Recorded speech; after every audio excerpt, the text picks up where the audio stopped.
যাদেরকে আপনি ছোটবেলায় লালন পালন করবেন দেখবেন একসময় তারা অনেক বড় হয়ে গেছে, আপনি দেখবেন ছোট হয়ে গেছেন। এটাই বাস্তব আসলে। আসসালামু আলাইকুম, আশা করি সবাই অনেক অনেক ভালো আছেন। আজকে দেখতে পাচ্ছেন আমি আমার গ্রামের বাড়িতে আসছি। গ্রামের বাড়িতে এসে একটু হালকা পাতলা ভিডিও করতেছি। দেখতে পাচ্ছেন আমার ভাগ্নে আসছে বগুড়া থেকে বেড়ানোর জন্য। দেখতে পাচ্ছেন ভাগ্নাকে, রাফসান নাম ওর। কোন ক্লাসে পড়ো তুমি? ক্লাস 4। ভাগ্না ক্লাস 4-এ পড়ে। দেখতে পাচ্ছেন আসছে আসলে। ওরা ঈদের ছুটিতে আসে, ঈদে আবার মাঝে মাঝে দেখা যাচ্ছে ঈদেই বেশিরভাগ আসা পড়ে, আসলে সময় পায় না। আবার কোরবানিতেও মাঝে মাঝে আসে।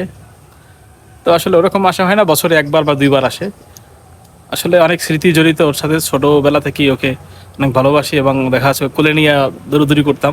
আজকে দেখেন বলতে বলতে বড় হয়ে গেছে। একদিন দেখবেন যে ও আমার চেয়ে অনেক লম্বা হয়ে গেছে। আসলে জীবন এরকমই হয়ে যায়। যাদেরকে আপনার ছোটোবেলায় লালন পালন করবেন দেখবেন একসময় তারা অনেক বড় হয়ে গেছে, আপনি দেখবেন ছোট হয়ে গেছেন। এটাই বাস্তব আসলে। তো বাইকনের জন্য অনেক অনেক দোয়া করবেন, অনেক অনেক শুভকামনা।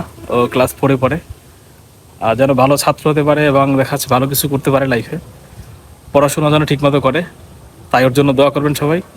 রাফসান, তোমার কিছু বলার আছে কিনা একটু বলো, তুমি বলো।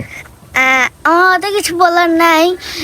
আমার মামা, মানে আমার মামা, সে আমাকে অনেক ভালোবেসেছে এবং আরো যত্ন করছে।